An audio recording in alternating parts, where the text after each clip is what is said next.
안녕하십니까. 주식은 리듬을 타고 정기봉입니다.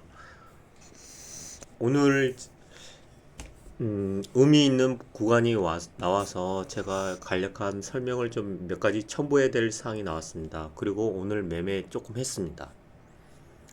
우선 포스코 홀딩스 의미 있는 이제 사항이 발생했습니다.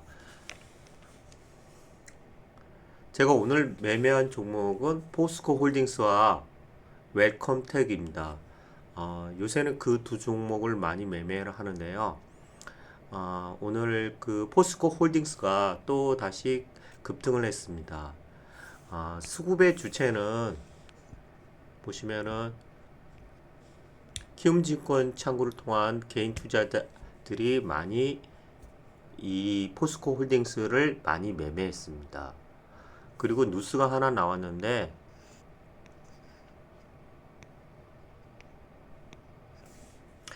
그 일본의 전기 자동차 혼다와 그 MOU를 체결함으로써 앞으로 전기 자동차 시장에 대한 어떤 같은 협력 관계를 유지한다라는 뉴스가 나오면서 개인 투자자들이 포스코 홀딩스로 몰렸습니다.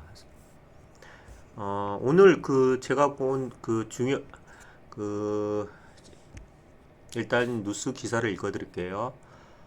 포스코 홀딩스 7% 넘게 오르고 있다. 일본 자동차 기업 혼다와 전기차 사업 분야에서 포괄적인 협력 체계를 구축하기로 하면서 투자 심리가 개선된 상황으로 풀이된다.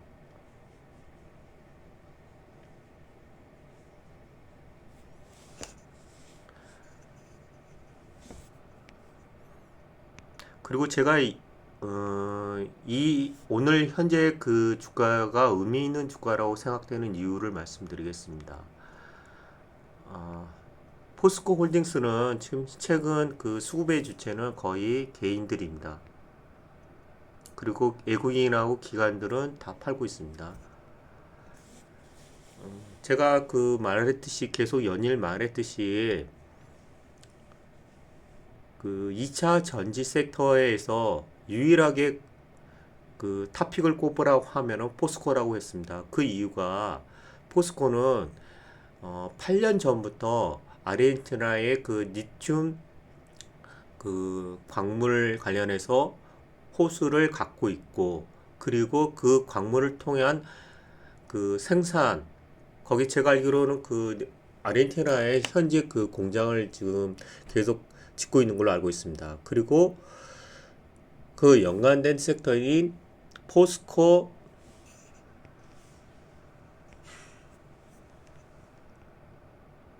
포스코 케미칼에서 지금은 이제 이름이 바뀐 퓨처 M이라고 바뀌더라고요. 그러니까 그 관련된 자회사가 있고, 실질적으로 일괄된, 흔히 말하는 기사를 보니까 일괄 생산 라인을 구축했다라고 하고 있습니다. 그리고 오늘 보시면 알겠지만은 포스코가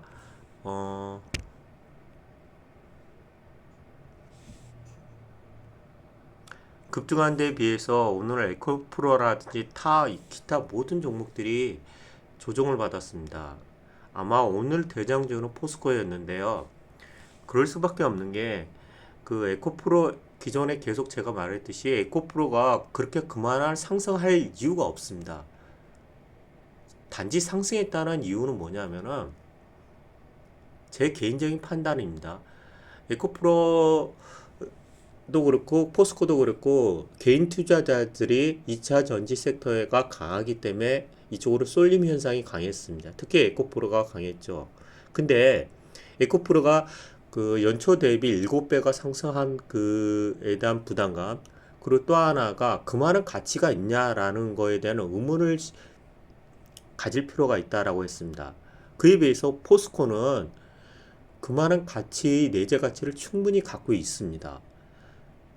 우리가 어떤 사물을 평가할 때 미래 가치적인 그것을 상당히 중요시합니다. 주식시장에서는 미래의 성장성을 정말 중요시합니다. 그러나 그 그 내 안에서도 현재의 어떤 가치를 또한 중요시합니다. 단순히 미래가 엄청나게 좋아질 거다라는 것만으로 그런 어떤 멘트를 계속 기사를 날리는 것만으로도 어떤 가격을 부풀리기는 할 수 있겠죠. 그러나 그것도 어느 정도 한계가 있다라는 겁니다. 근데 오늘 그 섹터의 그 2차 전지 섹터에서는 다른 종목들은 다 죽어가고 있었는데 유독 그 포스코 홀딩스만 날아가기 시작했습니다. 물론 이 기사가 아까 혼다차하고 관련해서 기사가 나오기 때문에 날아간 것도 있었지만은 오늘 제가 보여드리고 싶은 것은 의미 있는 구간을 통과했습니다.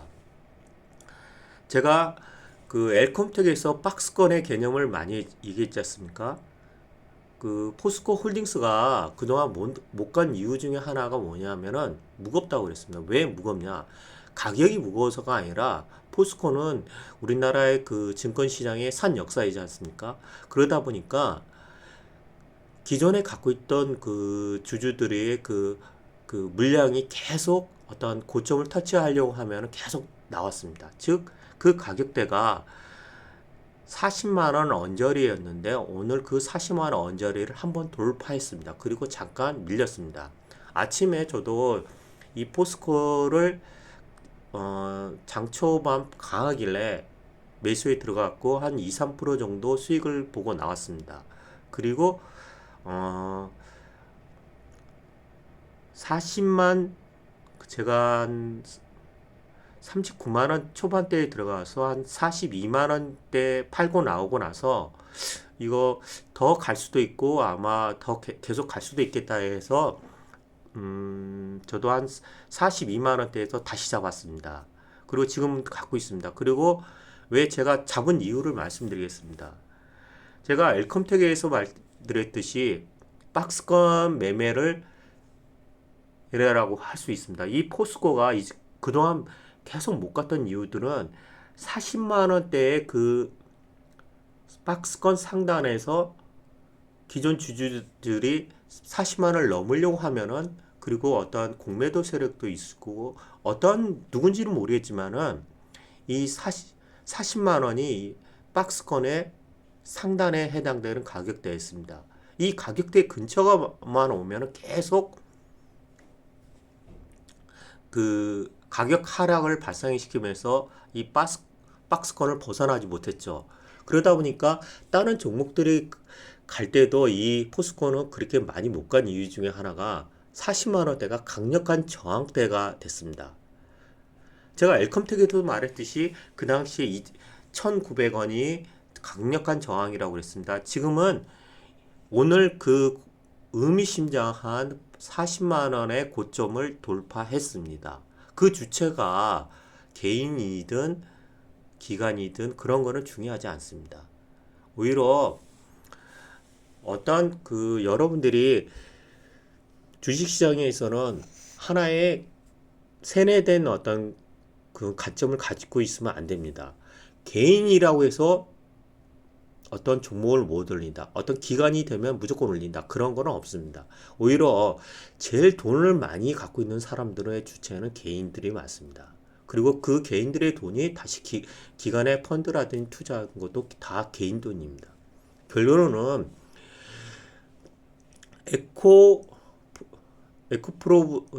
에코프로가 개인의 주체의 어떤 수급이 쏠림 현상에 의해서 그 상승했듯이 오늘 포스코에서는 키움증권 창구를 통해서 제가 보기에도 개인의 어떤 매수 세력이 대량 이쪽으로 쏠림 현상이 발생했습니다. 그리고 그동안에 40만 원이라는 박스권 상단을 돌파하다 시도하다 실패했던 것을 오늘 돌파를 했습니다. 이거는 앞으로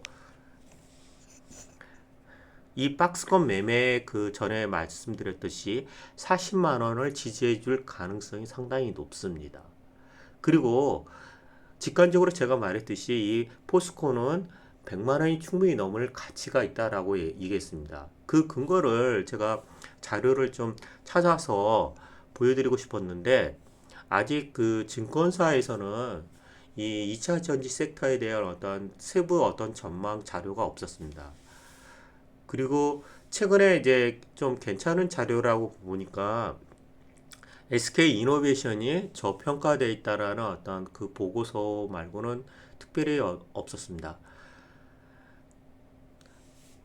2차 전지 섹터에서는 탑틱 종목 포스코 그리고 삼성 SDI보다는 SK 이노베이션이 밸류션 상에서는 저평가 종목이 해당됩니다. 그리고 코스닥 종목에서는 에코프로라는 어떤 그 개인 투자자들이 쏠림 현상에 의해서 7배 정도 상승했는데 저는 상당히 이 그 종목은 경계해야 될 필요성이 있다라고 판단하고 있습니다.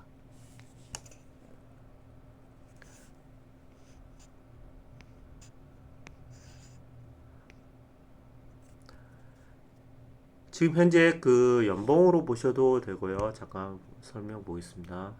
일단 차트를 잠깐 보겠습니다. 연봉으로 봐도 되죠. 제가 그 이 종목에 대해서 조금 관심 있게 유별나게 관심을 갖는 이유 중에 몇 년 전에 제가 옛날 7, 8년 전이죠. 2015년도에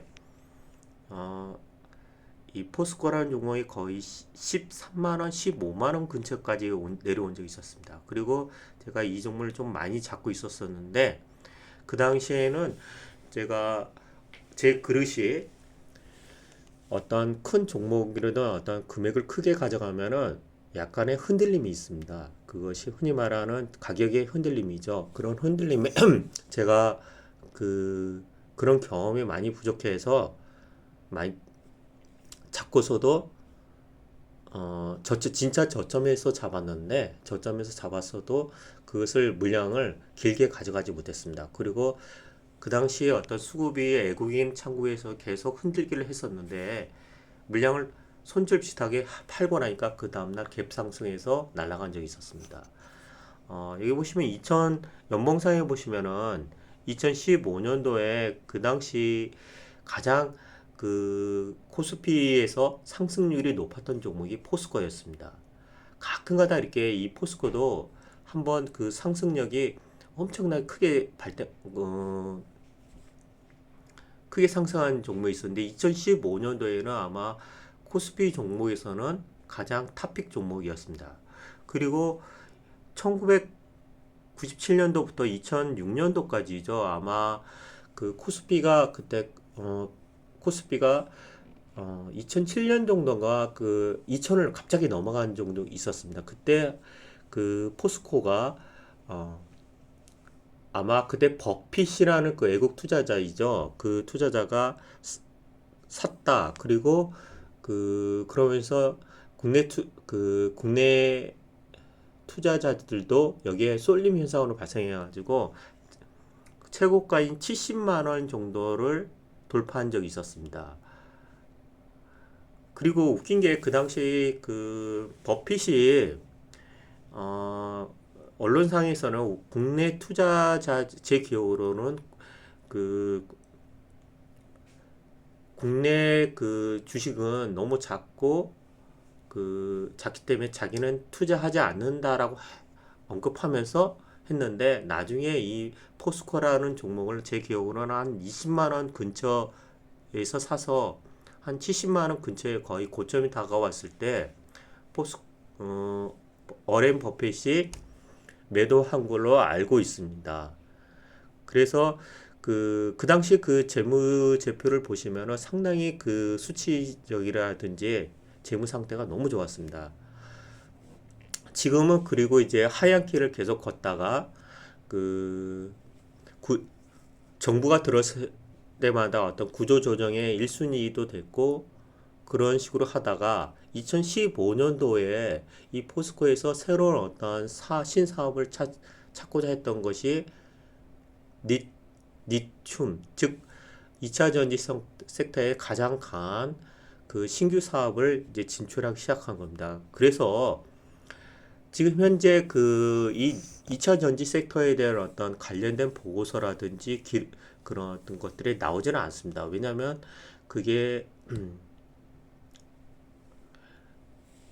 아직 이 2차 전지 섹터에 대한 어떤 포지션이 그 매출의 어떤 비중들이 눈에 띌 만큼 그 보고서가 나오지 않은 것은 그런 자료들도 그 국내 투자자들도 그 거기서 구하기가 힘든 상태입니다. 근데 다만 우리가 이 포스코를 제가 계속 지금 현재 상태에 언급할 수 있는 이유는 모든 어떤 그 재무제표라든지 그런 것들이 우리가 그런 2차 전지 관련해서 매출이 나오고 수익이 극대화될 때쯤 되면은 이 가격은 이미 상당히 지금의 현재 가격의 몇 배에 될 가능성이 높습니다. 실제로 주식시장에서는 주식이 어려운 이유가 뭐냐 하면은 어떠한 섹터가 그것이 실제적으로 매출이 발생하고 그 매출의 어떤 영업이익이 상당한 그 ROE라든지 뭐 그런 수치들이 상당히 좋을 때쯤 되면은 이미 그것은 바닥이 아니라 바닥 대비 몇 배를 상승합니다. 그리고 재무적으로 수치가 좋아질 때는 그때는 오히려 그 주가의 꼭지가 될 가능성이 더 높습니다. 지금 현재 2차 섹터를 바라보는 관점도 그런 어떤 주가가 더 좋아질 가능성이 높다고 하는 것은 미래의 그런 상황이죠. 근데 그것이 실제 매출이 발생하고 순이익이 발생했을 때는 이미 그 저점 대비 한 몇 배 아니면 몇십 배가 더 올랐을 가능성이 높고 그것이 주가의 최대 꼭지점이 될 가능성이 높습니다. 어쨌든 이 포스코는 월봉상이든 연봉상이든 이제 40만 원이라는 박스권을 돌파했습니다. 이거는 상당히 의미 있는 구간이고 앞으로 이 포스코라는 주가는 이 40만 원대부터 70만 원대를 달려갈 것입니다. 그리고 그 전에 며칠 전에 말씀드렸던 그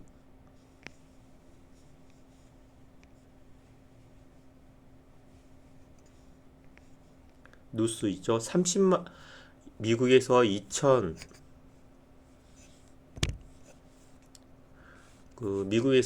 10년 후 2032년 정도에는 그 기사도 나왔죠. 미국 자동차 시장의 60%를 전기 자동차로 상용화한다라는 내용. 그렇습니다. 앞으로 이제 포스코라는 종목은 이제 40만 원 이하에서는 거의 내려오지 않을 가능성이 상당히 높습니다.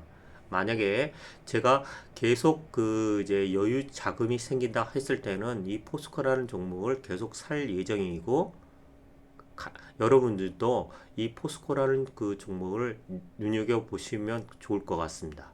포스코에 관련된 영상은 이걸로 마치겠습니다. 감사합니다.